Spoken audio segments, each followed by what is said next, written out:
ごきげんよう、アスママです。コストコ購入品アメリカンビーフリブフィンガーをご紹介します。チャンネル登録もお願いします。US ビーフリブフィンガー真空パック 100g あたり238円、1.18kg 入り2808円です。メルマガにも載ってましたが、お値下げの新価格です。真空パックになっているので賞味期限は1週間ありますが、開封したら早めに食べるか冷凍します。筋があるので下処理します。リブフィンガーとはあばらの骨と骨の間についているお肉で、リブとはバラ骨のことで、その間についている指のような太さのお肉だからリブフィンガーと呼ばれているそうです。とても旨味があり、焼肉屋では中落ちカルビと呼ばれています。10本入っていました。白い筋を包丁で剥がすようにそぎ取ります。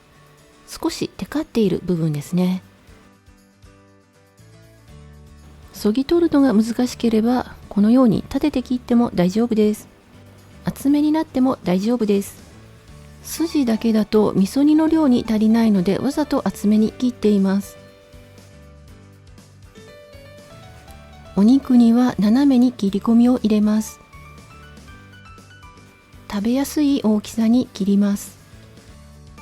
カルビ焼き用、味付けしてから冷凍する分、牛すじの味噌煮用の3つに分けます。焼肉用は主食として魚焼きグリルで焼いて、焼肉のタレやライムを絞って食べました。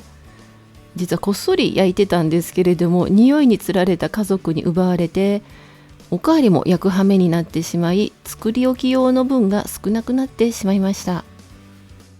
ビーフリブフィンガーライムソース漬けを作り置きします。フードセーバーの袋にビーフリブフィンガー、粗みじんの玉ねぎ、ライム果汁、キウイ、ブルズアイステーキソースを入れます。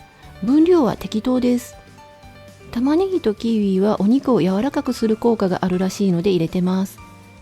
液体が多いと真空は無理ですけれども、なるべく空気を抜いてシールします。冷凍保存です。解凍したらフライパンで焼くだけです。ソースが跳ねるので深めのフライパンを使っています。お皿に盛って出来上がりです。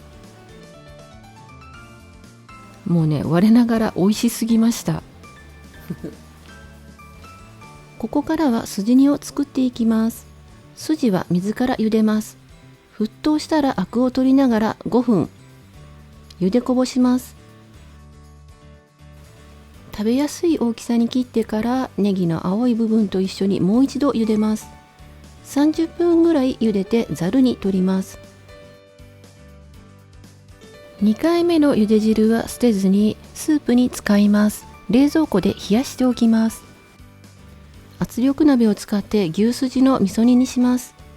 下茹でした牛すじとスライスした生姜、スプーンで切ったこんにゃくと調味料、味噌以外の水、酒、みりん、醤油、砂糖を圧力鍋に入れて12分煮込みます。